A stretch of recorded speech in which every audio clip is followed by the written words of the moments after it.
கிறிஸ்துவுக்குள் அன்பானவர்களே, ஆண்டவராகிய இயேசுவின் நாமத்தில் உங்களுக்கு என் அன்பின் வாழ்த்துக்கள். இந்திய நாளிற்கான சத்தியம் ஆபகுக் 2ஆம் அதிகாரம் 3வது வசனம் சொல்லுகின்றது, குறித்த காலத்துக்கு தரிசனம் இன்னும் வைக்கப்பட்டிருக்கிறது, முடிவிலே அது விளங்கும், அது பொய் சொல்லாது, அது தாமதித்தாலும் அதற்கு காத்திரு, அது நிச்சயமாய் வரும், அது தாமதிப்பதும் இல்லை என்று வேதம் நம்மை பார்த்து சொல்லுகின்றது. அன்புக்குரியவர்களே, வாழ்க்கையில் கர்த்தருடைய கரத்திலிருந்து சில மேலானவைகளை பெற்றுக்கொள்ள காத்து இருந்துதான் ஆக வேண்டும். ஆபிரகாம் காத்து இருந்ததுனால தான் ஈசாக்கை பெற்றுக்கொண்டார் இல்லையா? வாழ்க்கையில் சோதனையிலும் காத்திருக்க வேண்டும்.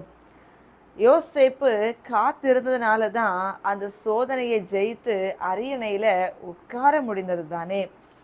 எனக்கு அன்பானவர்களே, சில நேரங்களில் சத்துருக்கள் நிந்திக்கின்ற வேளையிலும் நம்மை அழிக்க வேண்டும் என்று பல திட்டங்களை எடுக்கின்ற வேளையிலும் காத்து இருந்துதான் ஆக வேண்டும். அந்த நாட்களில் மொர்தெகாய் காத்து இருந்ததுனால தான் ஆமானை மேற்கொள்ள முடிந்தது தேவனுடைய திட்டத்தினால். ஆகையினால் இன்றைக்கு நீங்களும் ஒரு வேளை வாக்குத்தத்தத்தை பெற்றுக்கொண்டு எப்பொழுது கிடைக்கும் என்று நினைக்கலாம். ஆபிரகாமை நினைத்து கொள்ளுங்கள், ஆசீர்வாதம் நிச்சயம் உண்டு. வாழ்க்கையில பலவிதமான சோதனையின் மத்தியில், பல நெருக்கத்தின் இடர்பாடுகளின் மத்தியில் உங்க வாழ்க்கை சென்று கொண்டிருக்கலாம். யோசேப்பை நினைத்து கொள்ளுங்கள், சோதனையின் முடிவிலே மேன்மை உண்டு.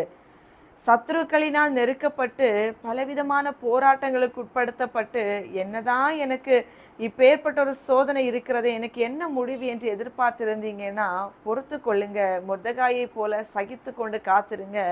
நிச்சயமாக எதிர்க்கின்ற ஆமானுக்கு முடிவு உண்டு. ஆகையினால்தான் வேதம் சொல்லுது, குறித்த காலம் என்று ஒன்று உள்ளது, உன் வாக்குத்தத்தம் நிறைவேற குறித்த காலம் என்று ஒன்று உள்ளது, உன்னுடைய சோதனை முடிவடைய குறித்த காலம் என்று ஒன்று உள்ளது, உன்னுடைய சத்துருக்கள் உன்னை விட்டு தூரம் போய் அவர்களுடைய முடிவு என்று ஒன்று வைக்கப்பட்டிருக்கிறது, அதற்காக ஒரு காலம் உண்டு, நீ காத்திரு என்று ஆண்டவர் நம்மை பார்த்து ஒவ்வொரு காரியங்களுக்காக காத்திருக்க சொல்லுகின்றார். தாமதிப்பது இல்லை, அவைகள் பொய் சொல்வதும் இல்லை, நிச்சயமாக நடக்கும் என்று தைரியப்படுத்துகின்றார். அன்புக்குரியவர்களே, நீங்கள் இன்றைக்கு எந்த காரியங்களுக்காக நீங்கள் இன்றைக்கு எதிர்பார்த்து கொண்டிருக்கிறீங்க என்று ஆண்டவர் அறிகின்றார். உங்கள் வாழ்க்கையில் நன்மைகளுக்காக நீங்கள் எதிர்பார்த்து கொண்டிருக்கலாம். உங்களுடைய பிரச்சனைகள் எப்பொழுது முடியும் என்று எதிர்பார்த்து கொண்டிருக்கலாம். இந்த சோதனை எப்பொழுது முடியும் என்று எதிர்பார்த்து கொண்டிருக்கலாம். இந்த சத்துருக்கள் எங்களை விட்டு எப்பொழுதுதான் தூரம் போவார்கள் என்று எதிர்பார்த்து கொண்டிருக்கலாம். நிச்சயமாக நிச்சயமாக கர்த்தர் உங்களோடு இருப்பதனால் அவர் தம்முடைய பிள்ளைகளை வெட்கப்படுத்தாமல் அவர்களுடைய தலையை உயர்த்துகின்றவர் தானே. அவர் தம்முடைய பிள்ளைகளை சத்துருக்கள் கையில ஒப்பு கொடுக்காம சத்துருக்கள் முன்னிலையில் அவங்க தலையை எண்ணெயால் அபிஷேகம் பண்ணுகிற தேவன் தானே. ஆகையினால நம்ம வாழ்க்கையில இருக்கிற எல்லா காரியங்களுக்கும் ஒரு குறித்த காலம் என்று உள்ளபடியினால் பொறுத்திருப்போம். கர்த்தர் நம்மளை விட்டு கொடுக்க மாட்டார். தைரியமா இருங்க, சகித்து கொண்டு வாழுங்க. நிச்சயமாக எதிரிக்கு இரையாக்கவே விட மாட்டார். அவர் நம்ம கூட இருக்கிறாரு, அவர் கரத்துல நம்மளை வச்சிருக்கிறாரு. ஆகையினால் எல்லா காரியங்களுக்கும் ஒரு காலத்தை வைத்திருக்கிற தேவன் உங்கள் வாக்குத்தத்தம் நிறைவேற, உங்கள் சோதனை நிறைவடைய, உங்களை எதிர்க்கின்ற சத்துருக்களுக்கு வாழ்க்கைக்கு ஒரு முடிவை கட்ட ஒரு காலம் இருக்கிறது. அந்த காலம் வரும் வரை கர்த்தருடைய கரத்திலே அடங்கி இருப்போம். நிச்சயமாகவே முடிவு உண்டு. உங்கள் நம்பிக்கை வீண் போகாது. ஜெபிப்போமா? எங்களை நேசிக்கிற நல்ல தகப்பனே, அப்பா, குறித்த காலத்துக்கென்று எங்களுக்காக நீங்க ஒரு தரிசனத்தை வைத்திருக்கிறீங்க அப்பா. எங்கள் நன்மைகளுக்காக, எங்கள் விடுதலைக்காக, எங்கள் ஆசீர்வாதத்திற்காக அப்பா, எல்லாவற்றுக்கும் நீர் ஒரு குறித்த காலத்தை நீங்க வைத்திருக்கிறீங்க. அது நிச்சயமாக நடக்கும் என்று சொல்லியிருக்கிறீங்க. அது பொய் சொல்வதில்லை என்று சொல்லியிருக்கிறீங்க.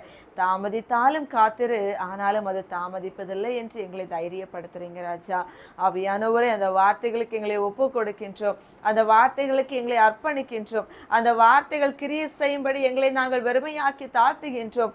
நீர் செயல்படுகின்ற நேரம் மட்டும்தான் அது எங்கள் வாழ்க்கையில நிச்சயமான மேன்மைக்கான ஒரு வழிபாதையாக இருக்கும் என்று நாங்கள் அறிந்திருக்கிறோம் ராஜா. எங்களுக்கான எல்லா காரியங்களையும் அப்பா உங்க நேரத்துக்கு நாங்கள் எங்களை ஒப்பு கொடுக்கின்றோம். அந்த குறித்த காலத்தில் எங்க வாழ்க்கையில நீங்கள் பெரிய காரியங்களை செய்ய போகிறீர் ராஜா. நாங்கள் விசுவாசிக்கின்றோம் அப்பா. உங்க கரங்களை நாங்கள் அடங்கி இருக்கும்படி எங்களை சமர்ப்பிக்கின்றோம். நீரே பெரிய காரியங்களை செய்யும். இயேசுவின் நாமத்தில் ஜெபிக்கிறோம் நல்ல பிதாவே, ஆமென். God bless you.